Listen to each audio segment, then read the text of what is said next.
welcome to the 97th episode of the Zicast. As always, I'm your host, Ryan Ziaks, and today I'm joined by video game designers Anthony and James Russo. Hello. Yeah. What's up? And I'd like to shout out episode 31 guest Chen for technical directing once again. So guys, I think you know what I do here. I interview people, I get to know them better, and I'm hyped to know more about you guys. So how about you kick things off by telling us a bit about yourselves? Well, we'll start by saying that I'm James, and this is Anthony. I'm Anthony. Let's have everyone remember that for the duration. Please keep track. Yeah, let's keep track of that for the duration of the interview. I'm in the yellow. Yeah, the yellow, blue. Yeah, so we're obviously twins, and we're, I mean, at the time of recording, we're right about to graduate, which is really exciting. Yeah. Yeah, I like it at this time because we can really reflect on like our entire experience right now. So this feels very fitting for us. I know that the Zicast has been something we've wanted to do for a while actually. We've been interested in it, but it's like we never found the time. But it's like now this feels like a very. I think we have the most to talk about right now. I think it works out. Yeah, Perfect. Yeah. Of course, where are you guys from? Right, Brooklyn, New York. Yep. That's where we grew up. And we're in Queens now. We moved to Queens, like freshman year of college. Still right by Brooklyn. Yeah, so we're pretty close. Very New York people. Nice. Yeah. And you study game design? Yeah, Yes, game design and we both development. study game design. Yeah, We're and- seniors. What else? Yeah. That's our major. It was. I mean, it's been very fun. I've really enjoyed it. It's something that we didn't always know that we wanted, but it felt very right for us. Yeah. Eventually, yeah. Of course. And you study film and you do improv acting, so we'll get into that as we go along. But of course, you mentioned the elephant in the room. You're both twins. That's probably been something you all have heard forever. So tell me about like the twin experience and how that's kind of shaped your experience in college, etc. Yeah.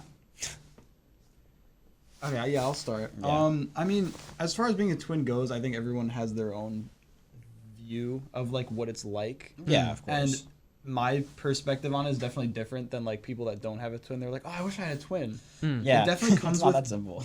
both benefits and Yeah. negatives. Definitely more benefits than negatives. A lot of benefits. I've been saying recently the main benefit is that you when you're like at a restaurant, you get to order two things and you get to eat both. Yeah, Which is we cool. always swap. That's like the off. best benefit. That's Get my number different one. things. No, but really, I would say the number one benefit is just having someone who's interested in the things you're interested in, and just like basically a friend who's just with you, kind of like experiencing everything together. So you always have someone to reference your thoughts with and talk with. Yeah. Just really about anything, like about experiences, video games, television. If you want to like analyze something, there's just somebody next to you that's interested in off. doing that as well. Yeah. Bouncing thoughts off each other, exactly. That's really where it comes into like early childhood, where it's like we've always been bouncing ideas off one another, and I think that's been something that's really driven our creative process.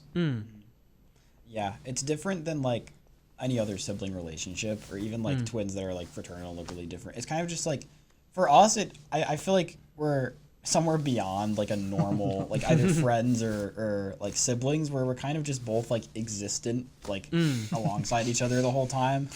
Almost like and Too much. yeah, it sometimes is, right? There's That is always things you need to deal with, like you know, independence and having like establishing your own identity outside of the collective, even though it's two people. And also like you kind of have to negotiate through those daily interactions, which again is great sometimes, but it's what am I saying? Like we keep each other in check. You know, it's like if one of us is in bed too long, if we have to cook something, you know, we always make sure that like if you have a twin, like that's a whole other person that also needs to eat and sleep and follow the schedule. So we don't let each other go off the rails with that. Yeah, you know. That's very interesting. What you guys bring up is like these shared experiences, because everything you guys do overlaps. Like if you're in a club, you both are in the same club. If you're doing something creative, like video game design, like improv, like your work on the sketch comedy show Quinnipiac's Night, you guys do it together. But it's also like you mentioned, like a different brother experience, because you both are in the same grade and you both know the same people. So it's kind of those experiences. And I was at your guys' senior show for Quinnipiac tonight, and they do a thing where they roast the seniors. Comic Sans, yeah. Yeah. Oh, sorry, for Comic Sans, I should have specified. And of course, the natural joke, the low-hanging fruit was, oh, they look like each other. And you guys kind of played on that. Any other like kind of benefits or downsides to the twin experience, if you can think of any?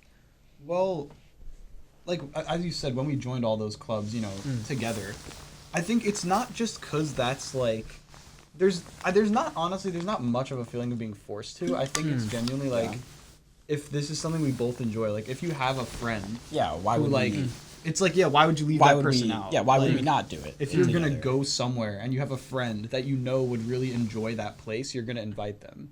So that's kind of the concept that gets us all in the same place all the time.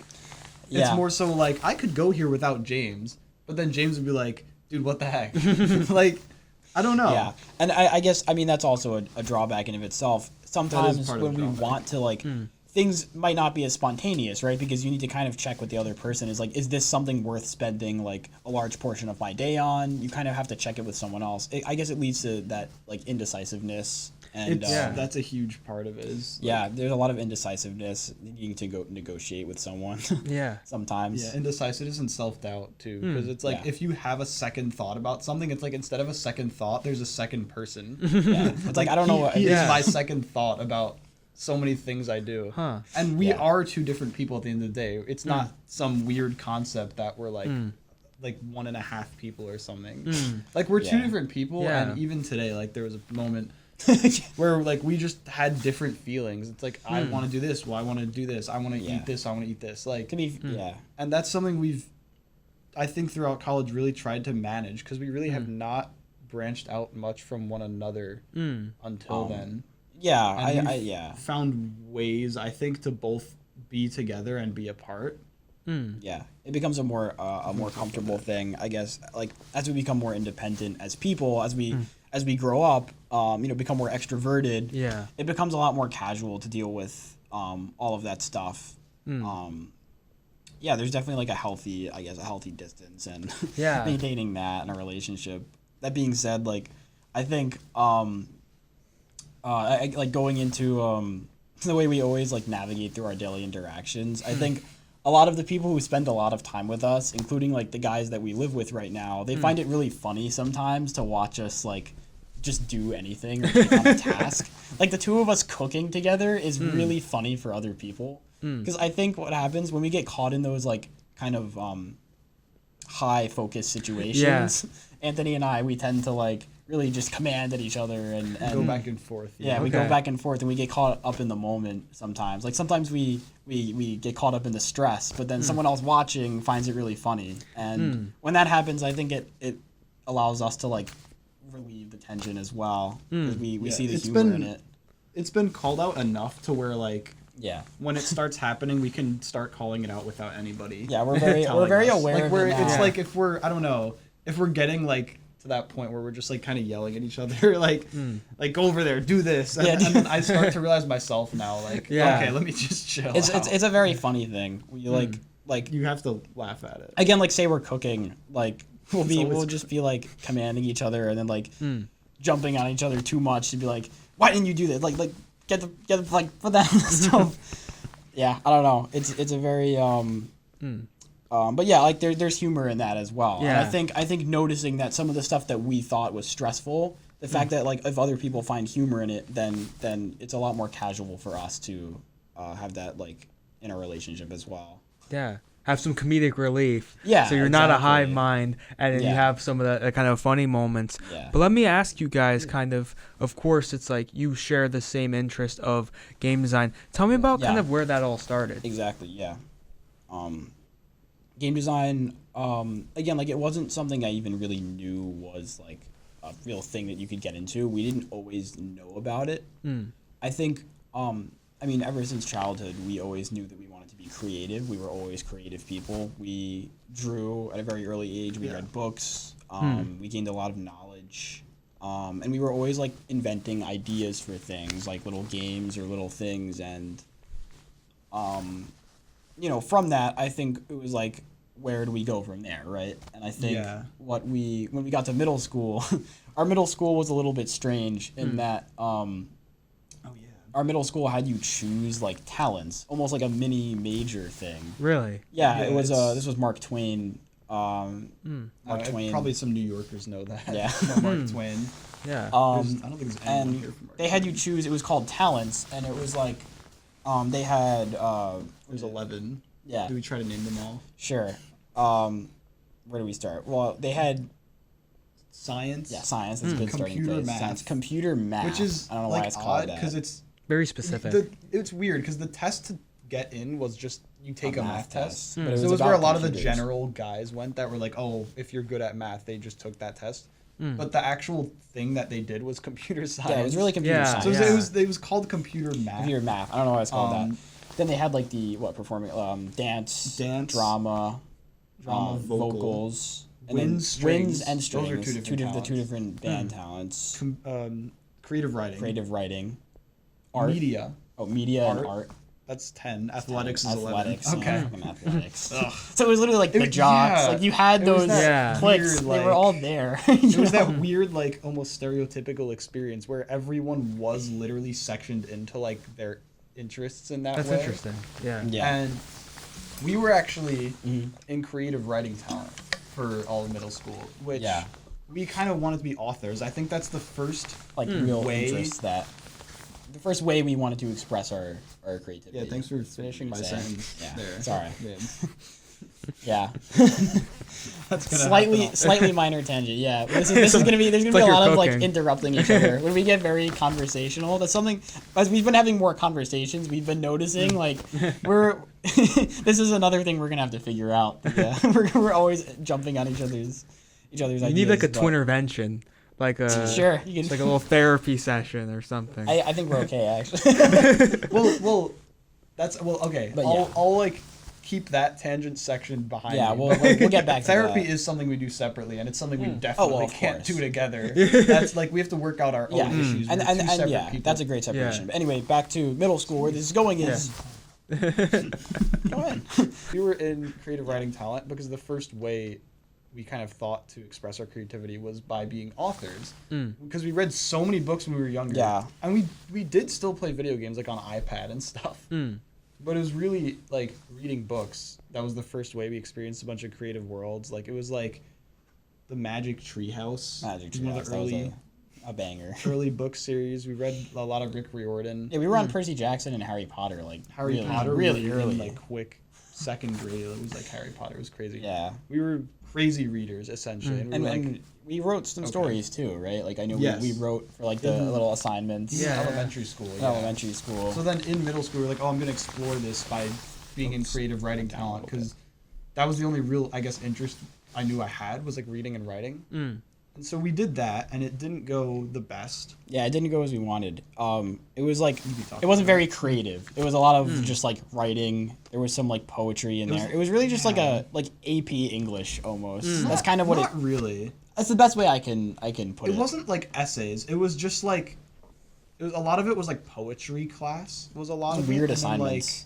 There were just long writing I don't assignments. know. We didn't to do be honest. enough creative writing in creative Yeah. writing because of our teacher. And then 8th grade we had a different teacher, and we did some better assignments there. Like I submitted a short story. Yeah, we made to, a I children's. think Scholastic Oh. that won some type of award. I forget. And then like some We made a- Scholastic Silver I was gonna Award. say. She had us making a children's A book. children's storybook. That was fun. yeah, That that was was fun. We like cut and pasted it together. Do we still have that? Yes. It's somewhere. Somewhere. I think we still I have better it. still have it. It was Yeah. cool. So you But, guys kind of like fell out of favor with A little those bit. other Yeah, creative I forms think- than video games. Right, and as that was going on in 8th grade, we were really good friends with some computer math people, and we noticed that some of the stuff they were doing, that's true. it was like this cool computer programming and a little bit of I think very simple game making as well. Like someone had like a cube jumping up and down, and I was like, oh, this is awesome. I think I started to gain interest in that direction because it felt very intelligent as Yeah. well. I think I started to gain interest in that, and Yeah. I think that's when the progressions that's when we came to high school. We were like, I want to do more of that computer stuff. Let's get into that. Let's get into coding, programming. Yeah. This also didn't go the best. I think our high school, we were promised like getting into computers and getting into that that realm, but in reality, it was a very like standardized requirements based school that it didn't allow for that much freedom with the classes. So we only had kind of a rudimentary like web design background. Yeah, it was just like an HTML class. That was it. There was a computer science class, but we never got to take it, and that was it. Like there was no real exploration of it we even got to do in high school either. So we came into college with no experience. Yeah, that's what I'm trying to say. We came into college with like no real prior experience at this, but except for the fact that I think at that point because we applied to colleges based on which ones had game design. Yeah, we knew it was like that a shot was in the dark.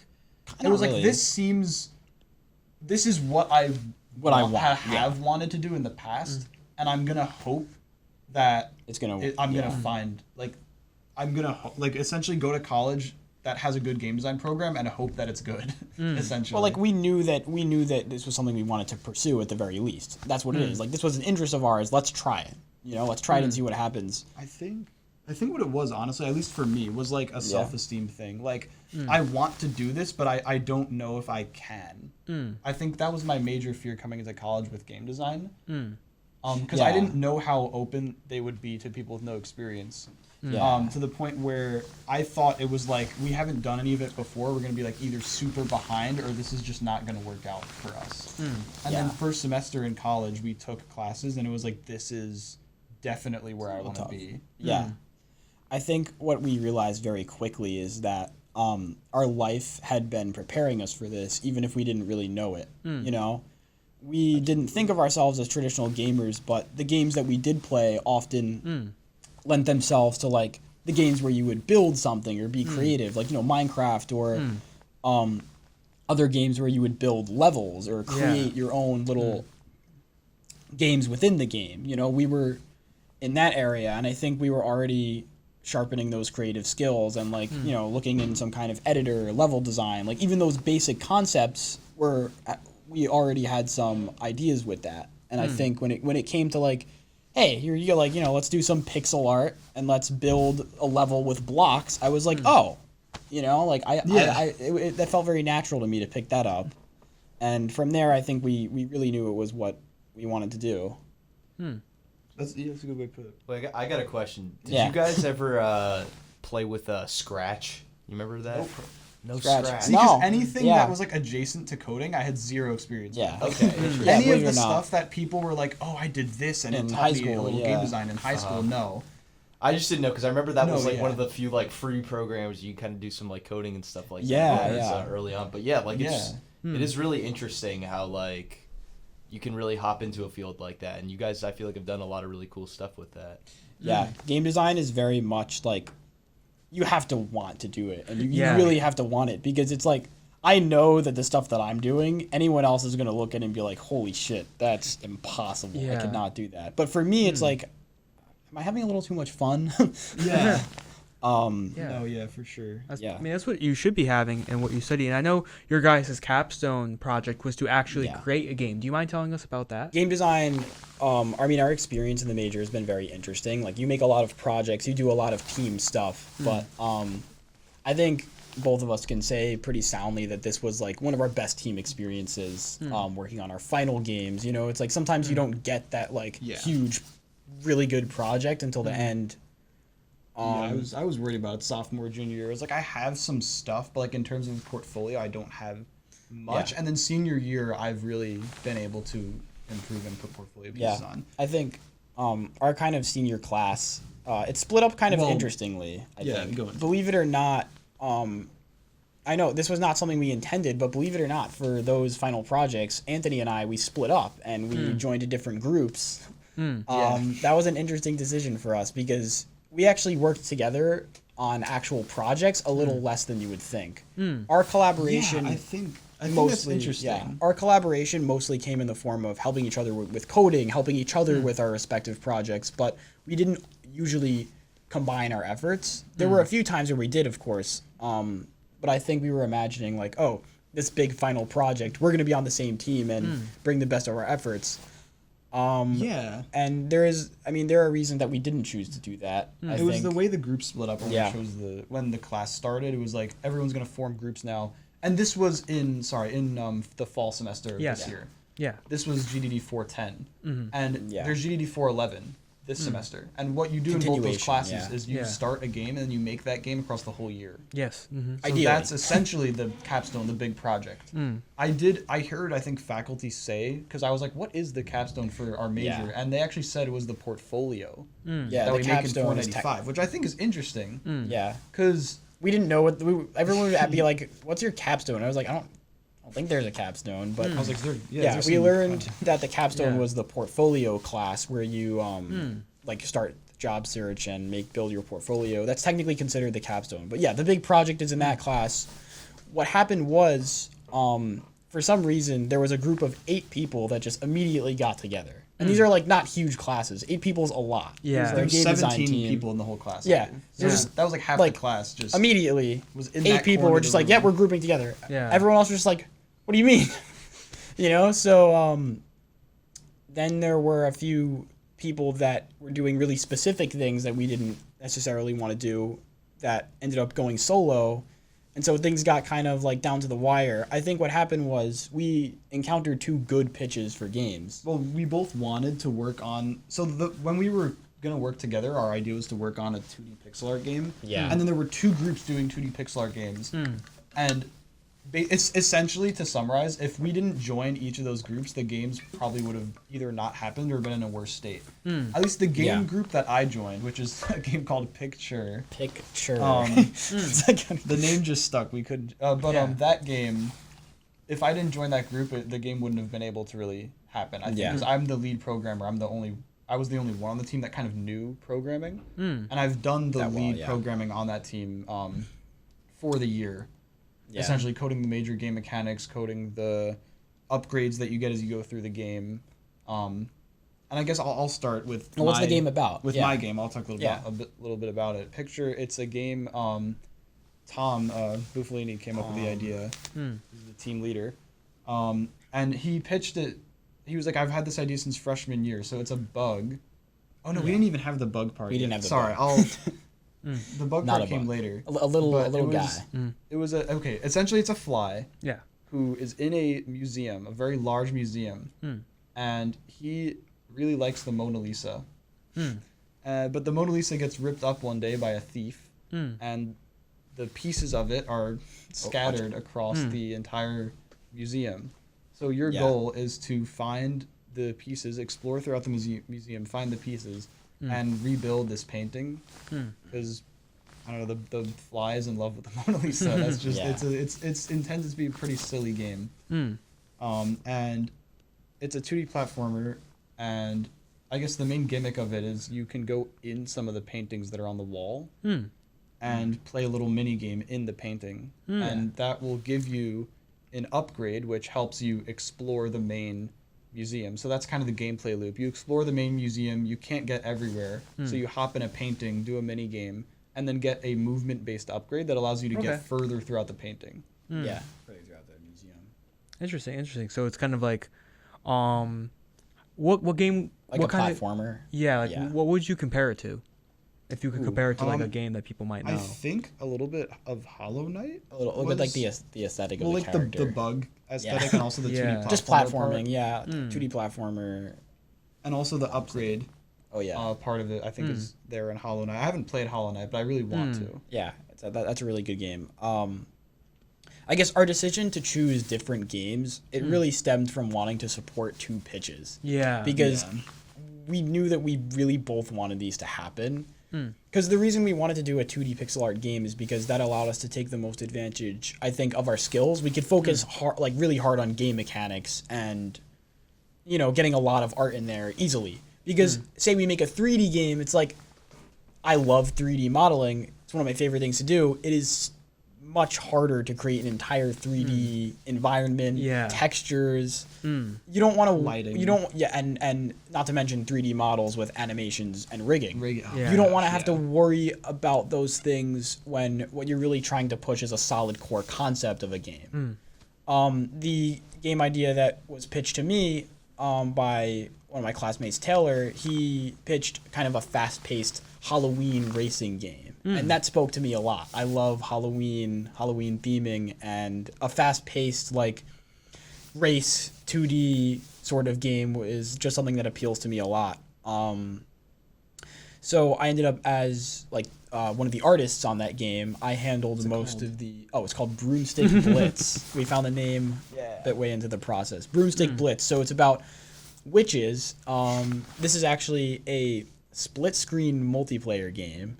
2-player split screen, which is insane. Like, I was... At the beginning of the year, they pitched it, and I was like, guys, are we really going to be able to do this? Or are we going to spend all year trying to do this and fail? Then, like, one of the... they're just like, I already have the split screen. They just like invented the movement system in the first week, and I was like, oh, this is happening. Let's do this. So 2 players, like 2 witches racing on their broomsticks and collecting like potion ingredients around these maps, and shooting at each other, shooting at dangerous monsters, and like competing to make it to the finish line. I did most of the 2D art for the backgrounds and the enemies. I did some animations as well. And my teammate Kyla, she worked on the main character designs and was mostly handling the animation for the witches the entire time, because that was tough. Yeah. Yeah, it was a lot of fun to work on. I think that in the class, Broomstick Blitz was kind of the group to beat in the class, and that was like, it was rewarding, but there was also kind of a pressure that went with that. Yeah, I mean, it just came down to us having very dedicated coders, and seeing someone else just put in so much work, it motivates me so much more, because like teamwork is hard in game design. I think we can both speak to that. There are bad teamwork experiences that can happen really easily if the communication's kind of poor. Yeah. Like I'm sure from film projects, like a lot of group work, can be difficult. Some people just aren't geared for that. In game design, you have to work on groups, whether you like it or not. You have to work on groups, find your specific role, in the project, because it's easier if people define roles, and communicate and share a creative vision too. Yeah. That's the tough part. People can argue about what they want the game to be and what they want it to really look like. Yeah, and these are games people can play too. Like, I know there's that kind of gaming system right in our student center here at Quinnipiac. Can your guys' games be played on that device? So yes and no. So my game picture can't, but you can download it. I have like an itch.io link on my portfolio. Nice. Basically, the portfolio should have links to downloads of all the games as well as showcase them in the correct way, which is kind of why that's the capstone, because that's like the ultimate showcase of everything you've done. But no, that game can't be played on the arcade. It's a single player 2D platformer. Yeah. Wasn't built for it. Yeah. But Broomstick Blitz. Yeah. So my kind of our lead coder, he was working a lot of the semester trying to get an online multiplayer working, because he wanted to challenge himself, and that was something that he had never done before. I guess shout out Paulo Tassi. He's a veteran, and I think he'll be leaving this year. But he wanted to challenge himself with that, and it didn't end up working out. He got close. There was some but it was too hard to get everything changing properly on the other player's end. So what he did was, he called it there and he ported it to the arcade booth instead. This gave us some new challenges, because the game was really made with a dual stick controller in mind, but everyone only having one joystick meant that the aiming was rough. So we had to figure out a different way to adapt some of the main game mechanics so it felt natural in the arcade too. What we ended up coming up with was backwards and forwards shooting, where wherever your movement is aiming, if you press one button, it shoots directly forward to where you're aiming, and another button shoots backward to where you're aiming. And believe it or not, that felt natural, because a lot of the time what you're doing is running away from an enemy and you have to shoot back at them, or you're shooting at the player behind you. It actually made a lot of sense for that game. So yeah, that is currently on the arcade machine. I can't promise it's working 100% perfectly. There are always bugs to iron out, but that one's on the arcade booth right now. Yeah, I don't know why I didn't describe it as an arcade booth because that's exactly what it is. But yeah, and it's great you were able to like adapt your game for that so it could be on that medium. And you guys talk about teamwork. I want to ask you guys about something that you were able to join the Comic Sans Improv troupe here at Quinnipiac. Do you mind telling us about that experience? Should we get into Quinnipiac tonight first? I guess like I like to think about it chronologically. Yeah, of course you can. Only just because I mean we're thinking about a lot about our journey right now. But I guess I feel like the setup is important too because freshman year we were surrounded by a lot of film friends. That's true. We pretty quickly found the film major. They were 2 floors above us. Yeah, we were on the same floor. Yeah, we were on Ledges floor 2. If you were there, you know what it was like. Ledges floor 1er right here. So. Ooh, floor 1. That's like the place. At least I didn't have to like go up the stairs or anything, but it was still. I definitely got part of the experience for sure. Oh yeah. Oh no, for sure. So we were like surrounded by a lot of film students. Those were a lot of the friends we naturally made. Casey, Poppins, Ryan Agnello, Joe, Armand. Guests. Yeah. Yes, exactly. A lot of fast guys. Former Zicasters. Yeah. So we kind of made those friends naturally, and they kind of helped us get involved into the film organizations, which I'm very grateful for. You know, they were very like open-minded, and they helped us.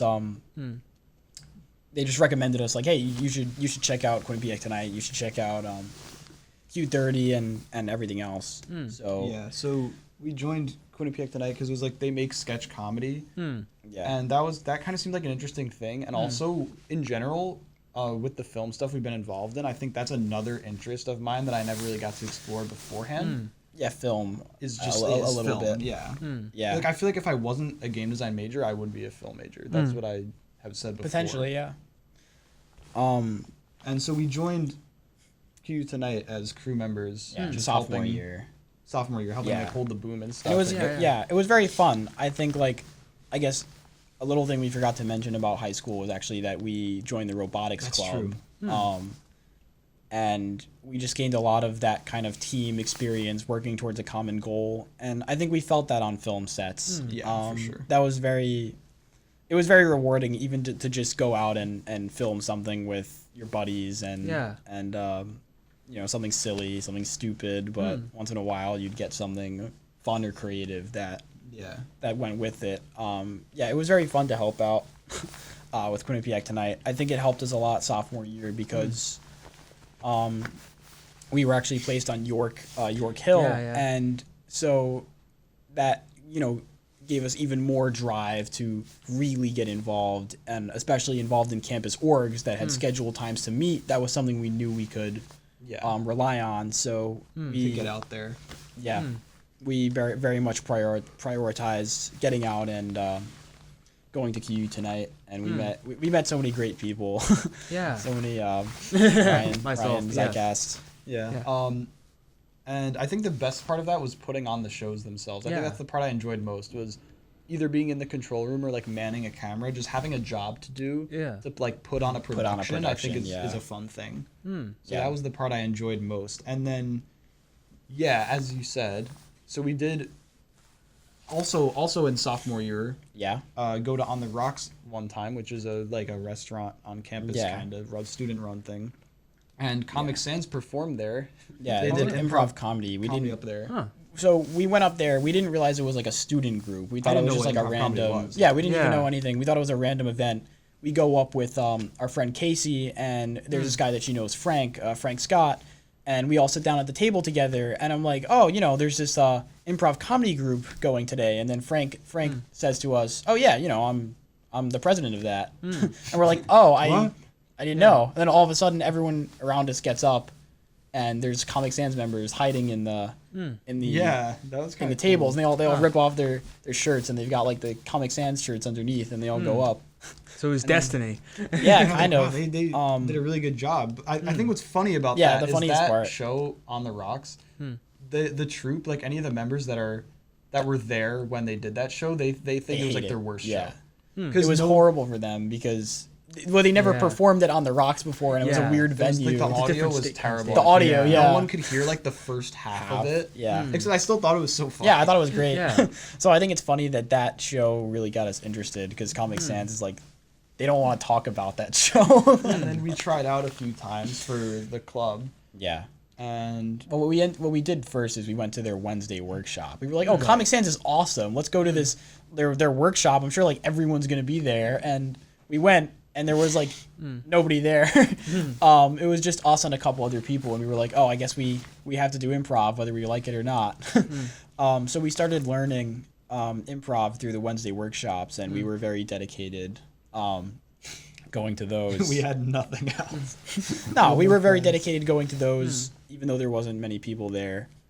I guess, it's kind of a natural transition. Like, we were getting involved in the Quinnipiac tonight. We were also going to Comic Sans shows and gaining those interests. And, like, for me, it just speaks to, like, I never thought that I was going to do any of that stuff.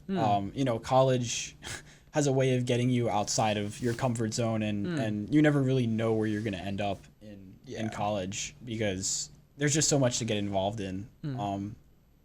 So like when I was watching those improv shows, the whole thing looks perfectly crafted and they seem like geniuses up there and super funny. It's like, I never thought that I would be able to do that. It's like, but as I watch the improv shows going, suddenly you start to imagine yourself in their position, and it's like, what would I do? Could I do that? And as soon as I got that thought, it's like, all of a sudden it becomes like, it's not impossible anymore. Yeah, we tried out funny, like 3 times, got in on the 3rd time at the start of this year, senior year. Senior year, we got in on our 3rd try. That's what I just said. I know. And we took the improv class throughout that semester. Yeah, we also took our improv class. I'm sorry. Why? Why do you feel the need to do this? It's like that. No, it literally is. Yeah, we actually hate each other. But no, go on. We got into Comic Sans and took an improv class at the same time. So we were doing a ton of improv last semester. Yeah. And that really helped us grow our skills, I think. Because like even the starting of this year, we were like not that good, I guess. But like we really grew into like pretty strong members, and so that was a decision I really did not regret at all. Was getting out there, being a performer, because even like in Q tonight in the past, it was like we're a crew member but not a performer. It's like I think that focus and respect like on us. I think we wanted that change a little bit. Quinnipiac tonight, it was awesome, and I would have still like been around if I had the chance. Comic Sans rehearsal was at the same exact time that Quinnipiac tonight put on their shows. So unfortunately, if we were going to do Comic Sans rehearsal, it kind of meant that Quinnipiac tonight as a whole, it's like if you don't get to go to the show, there wasn't much we felt like we could get involved. I guess it was also a huge time commitment, QU tonight. I guess like it was another thing that felt natural for us, I think. Like I really enjoyed my time in Quinnipiac tonight, and I would not change it like a thing, really. I loved that how much time we spent in there, but I think it was almost the perfect time. Like, it's mostly moving on. A lot of the people that we knew the most had already left by that point, and I think like there was one day where we were faced with like a huge decision at the beginning of this year. It was like, do we go to the Comic Sans audition, because we kind of knew that we were good enough now to potentially get in. But if we did, it would mean like that we couldn't do Quinnipiac tonight anymore. And, that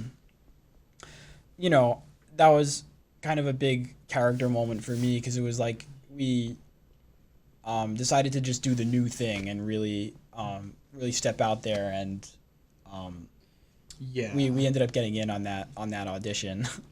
Because we didn't mention it much before, but being a twin really has a way of keeping you in your comfort zone. Yeah. Because you're always, I don't know, it's like there is kind of a collective in that sometimes when one of us wants to do like a completely new thing, there's someone telling you like, who knows that you don't usually do this thing, to be like, what are you doing? Yeah. And that's honestly, it's kind of made it difficult, like, to make kind of quick changes in your life. Yeah. Because like certain people can like start going to the gym one day, but if I change my routine, it kind of puts pressure on him to change it as well, and then there's that kind of conflict that might occur, which is something we have to still navigate through. Yeah. But Comic Sans, that was a huge decision for us, and I'm so happy that we took it. We got in, and improv in general is something that I really love. I again, like, I never knew that I would have found this thing. I was never really into acting. We weren't like drama students. We definitely like, theater kids, but improv comedy, as we got to go to those workshops and truly understand the rules and everything behind it, we I think I really learned how valuable it was. It just became something I was really a fan of. Like so what we would do in Comic Sans, the basic improv structure is like kind of groups of two. You go out there and a scene partner goes out and helps you, and you come up with your idea. You start saying your idea to the scene partner, and they support that idea, and you just do an improv scene. Then once you get like 3 laughs, it's supposed to be like in threes. Once you kind of get those 3 big laughs, you wash the scene, which is somebody runs past the stage and washes that scene on that 3rd laugh. Then you do 3 of those, 3 groups of 2, and once those are washed, then you do a group scene. That's when 3 or 4 people can step out. And then, so it's like there's a whole structure to the shows, even though everything looks like improvised. Everyone has this structure internally in their head. Yeah, and it's called a herald. Yeah, it's called a herald. Like unit of a comedy show. So, because at the start of every Comic Sans show, it's like we're going to perform 2 heralds, or we're going to perform 3 heralds, which is like the number of sections kind of the show. Yeah. Where 1 herald is like the 3 one-on-one scenes, a group scene, 3 more one-on-one scenes, second group scene, and then a final really quick 3 one-on-one scenes. So those scenes are just the punchline at the end. Interesting. And then that's 1 herald. Actually, I forgot at the starting. There's usually somebody who goes up and either asks for suggestions, and then one person on the team takes those suggestions and then does a little monologue about what that word reminds them of, and that both gives us time to think. And gathers more inspiration. Could give us ideas. But improv, like, somehow it feels very like a self-improvement activity almost. It really does. You're kind of what you're doing when you're going out there and just putting yourself out there with no script, no anything to perform a scene. It's kind of like practicing that muscle of confidence. Like, when you have confidence, it's like there are moments where there's a split-second decision you have to make, and you decide to take that decision. Like, you decide to take that opportunity, like walk up to someone, split second, go somewhere spontaneously, even though you have no idea what you're getting yourself into. I think improv trains that type of confidence to just go up and start something. Yeah, and just to be aware too of your surroundings, of people, and to be quick on your feet. I feel like that can just always come in handy. Yeah, and also to support others is a big thing in improv, because I think, like, not as opposed to other forms of comedy, but improv places a special stress on, like, making your partner look good is one of the big rules in improv. It's like, if I'm going up and I have, like, a fun character to play that I thought up, what is my partner going to do?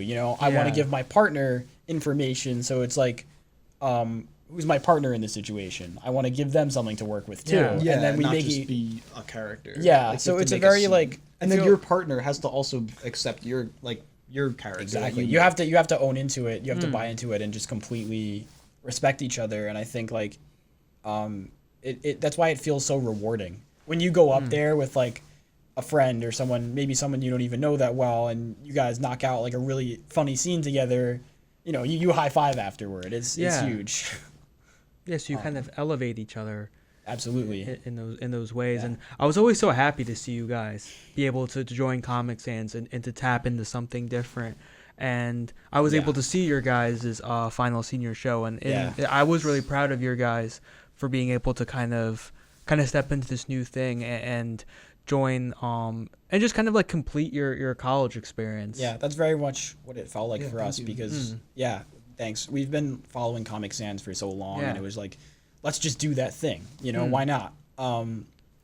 And I mean, thanks for sticking it out for that final show. Of course. It ran a little longer than we expected, yeah. and it was super like hot in there. Oh yeah. But yeah, the roasts were super long as well. That was definitely the most fun I had on the stage. Yeah. 100%. That was so much fun. Because the show itself was good show enough, itself and then was the roast great. after were so much fun. Yeah, the I senior almost do roasts. better with roast than I do just the normal scene. I had a lot of fun. Like, because I Yeah. didn't have anything written or prepared. I came up with Yeah. everything off the fly pretty much. Yeah. Based on who went up. Because I feel like this might sound funny. I feel like improv helps you insult people better because you're like aware of things in like real time. So like Yeah. to be able to come up there with the roast, I know a lot of those were pre-prepared, but like Yeah. to go up there and then go up to your president Alex McPartland and talk about how he's late or always late to stuff or Oh yeah, when Alex went You up go- there, everyone lined up. Yeah. It's been a long time. I'm coming. supposed to like even the audience. I felt like the audience members were gonna go up there too. Dude, yeah. Everyone in the building was.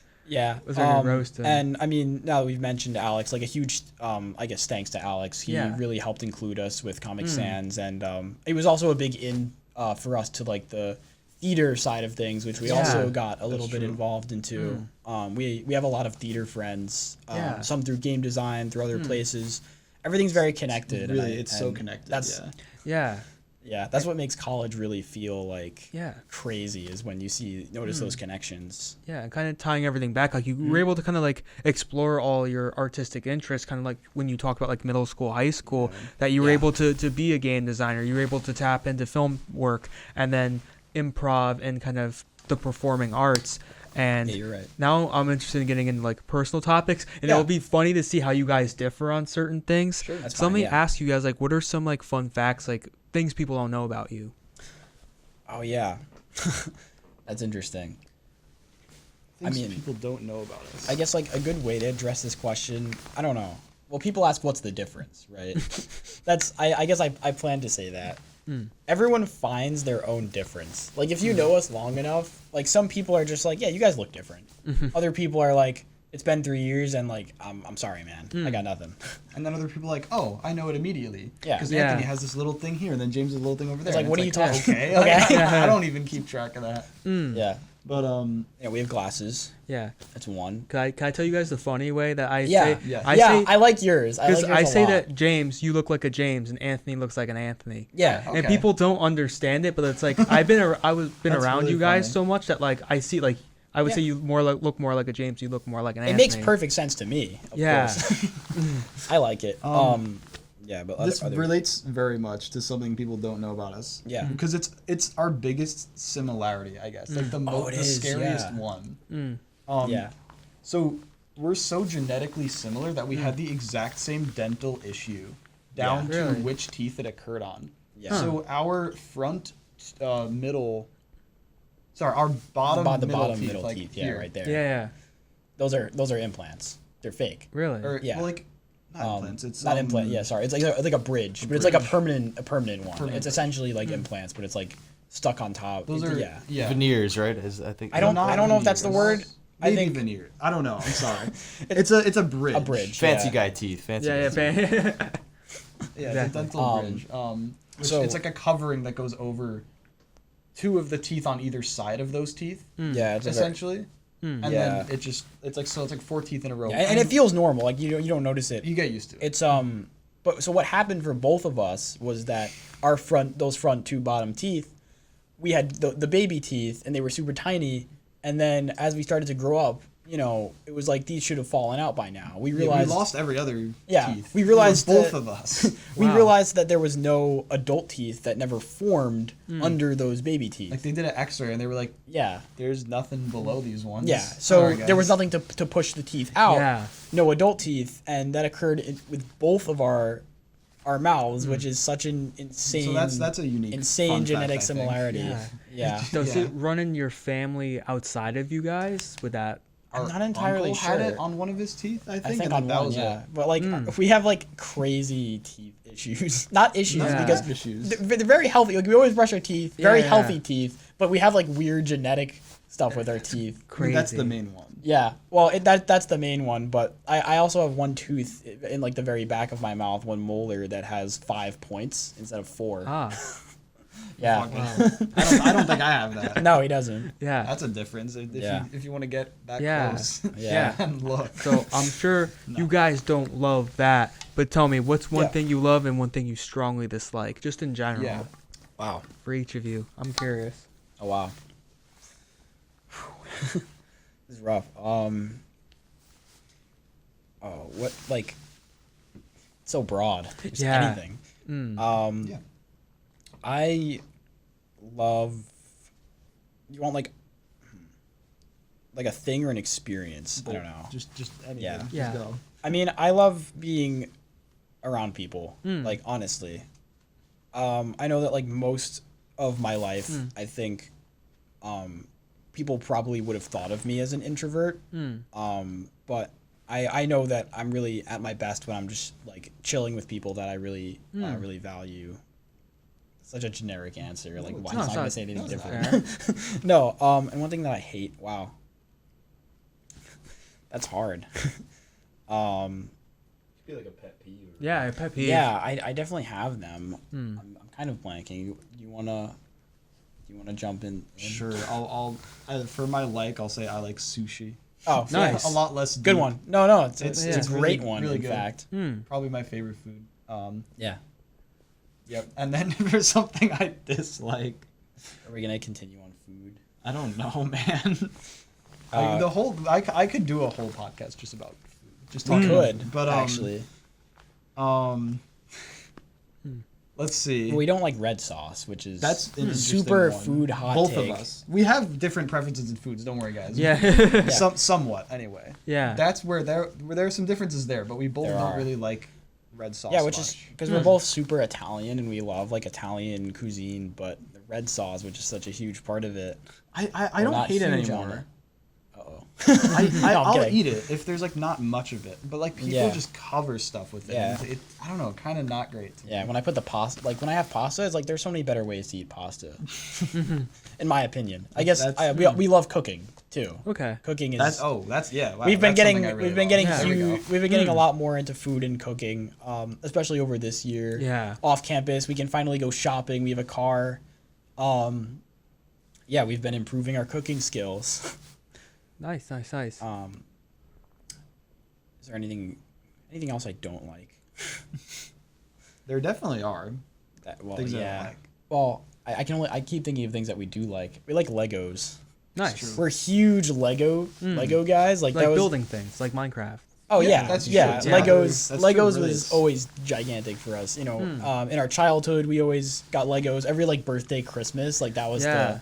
the thing. And we still have an absolute ton of Legos. Like in our rooms Nice. back at home, there's like a whole shelves of just like Lego buildings and Our mom thought we were gonna grow out of Legos. She's like still with the Legos, guys, Wow. and I'm like, it's not. Like I'm not gonna grow out of Yeah. Legos. yeah. So yeah, and we got into Lego stop motions as well, which was like a little We tried a little bit of we that. tried to make one, at one point, which is like a little foreshadowing of like our film interests. Yeah, You could say that, yeah. So you guys maybe hope to avoid red sauce. What are some of your hopes and dreams professionally or in general? Great one.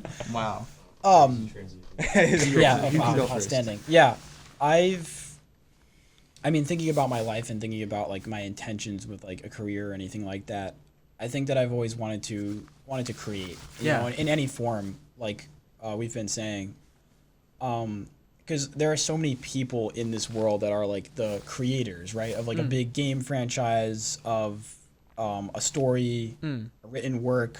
You know, it's like there are these characters that are brought to life that people are such fans of. People buy merchandise of these characters and are like talk about them all the time. You know, it's like I figured that I want to be one of the people who creates one of those worlds or one of those experiences for others, I think. How about you, Anthony? I'd say goals.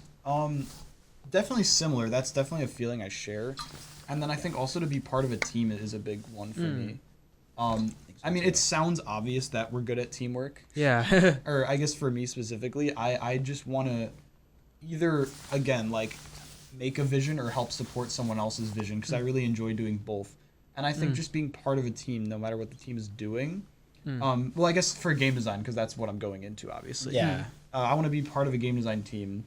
Nice. And I guess release products, because I think it's a rewarding experience to like have people with you by your side. They're doing what you do. So I think that teamwork is something I really strive to have as a goal. And then I'm trying to think more career like specific.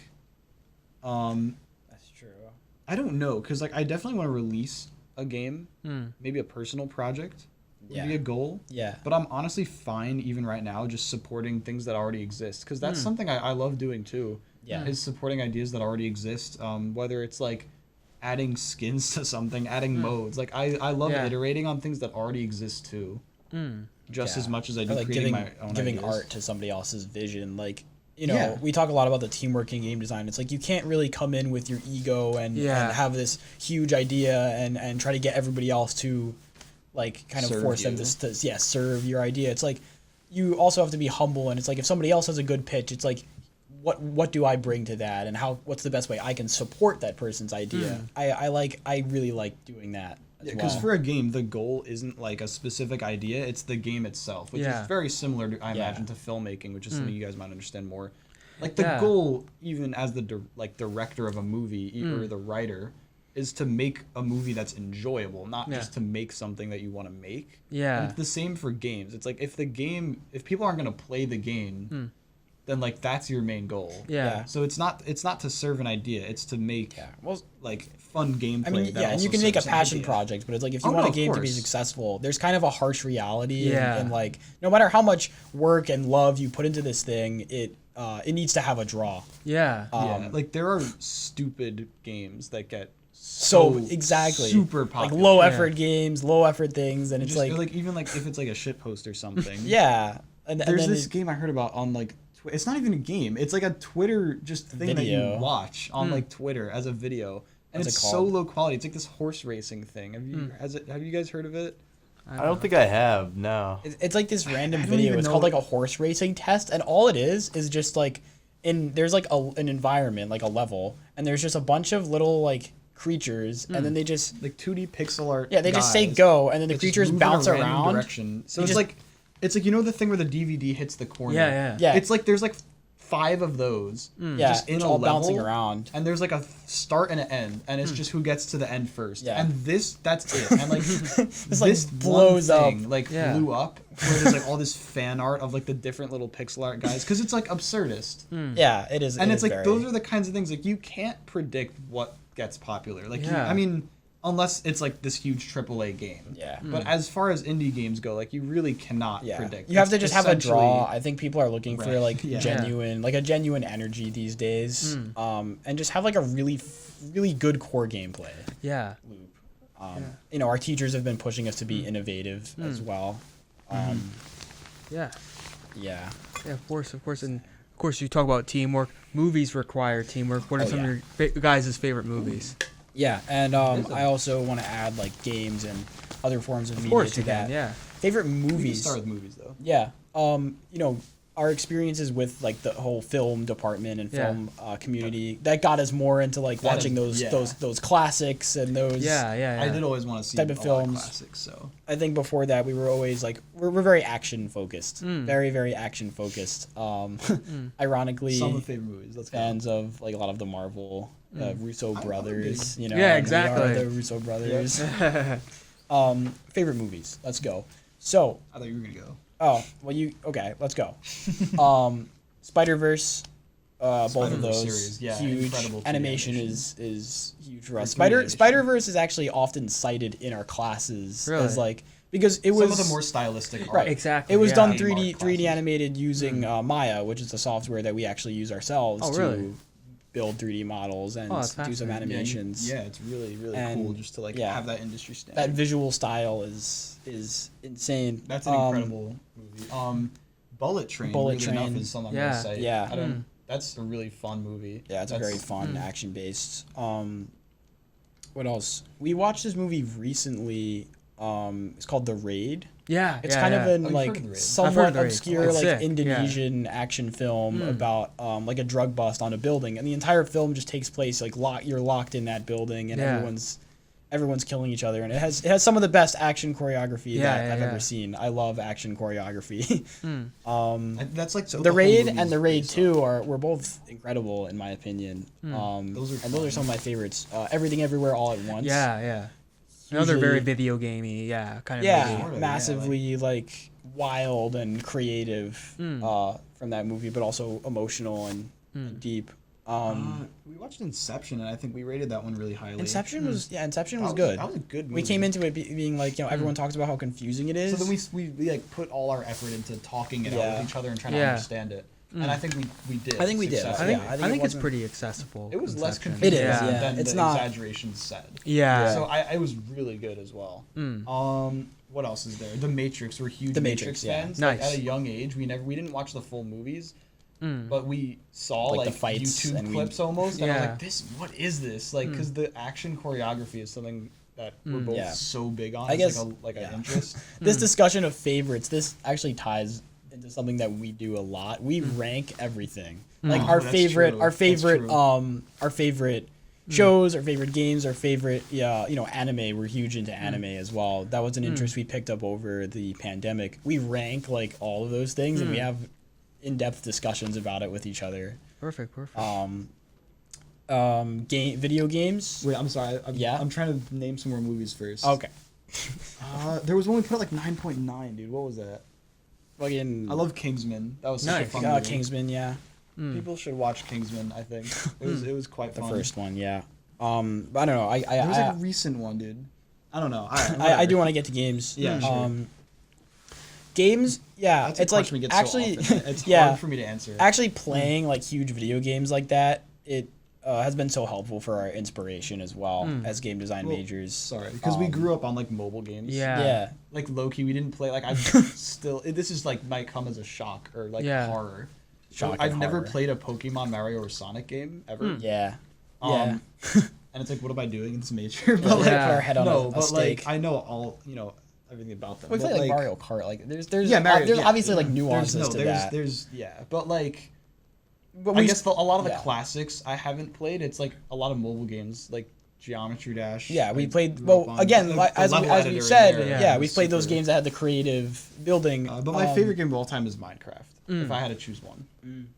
With friends, it has to be with friends. I feel like at this point, But even by yourself, you get such an experience. yeah, playing it's that more game. rewarding when you gather the resources. With I don't everybody. know. We like farming. You have survival. You have creative. You just. I feel like that's just like the ultimate game in my mind. And it's been with me through so many ages of my life. Like early on, playing it on like an iPad, and then on computer. Like I've played it with so many different groups of friends across the years. Had so many phases about it. Like I don't know. Yeah. That's why it has to be my number one. We're big like farmers in Minecraft. Yeah. What else? A new game, relatively new. Hi-Fi Rush. This was just one of those games that's like oozing with like excitement and fun that you want to play. That like it made us want to play it. It's so it's like a rhythm-based fighting game. So you have to like fight on rhythm, and then you get combos and points based on that. That's been super fun. Yeah. So it's like a really creative combination of two genres. And it combines like a beat 'em up 3D fighter, but you have to hit the things on rhythm, like you're pressing X, X, X square. Yeah. Nice. And that's like a combo.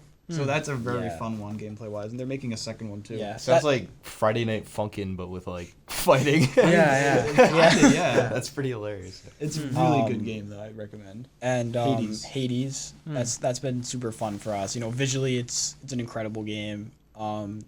I think the 2D art portraits for Hades were actually made using 3D models. I think that they kind of drew over or like just And then positioned took like a really 2D well. picture of a 3D model that's so stylistically drawn. I think that might have been though that they made the 3D model using the 2D drawing, and then that's the forget. 3D models that appear in game. I think that might. I don't know what the. I don't know which one it is. But Yeah, but really, Hades really is, good is a great creative game. Half-Life 2 is Oh my gosh. because that's one of the most influential games of all time, and like I was a complete outsider to it. But one day it was like free on one Steam. day during this year. Yeah, it was free on during- Steam, and yeah. my friends were like, "You are getting Half-Life 2," and I was like, "Okay." Why? No, because at first we were like, why? I don't really care about like Half-Life. Yeah, like I don't know any of the Like franchise. I couldn't name a Half-Life character, Right. or But- something. Like Gordon Freeman. G-Man.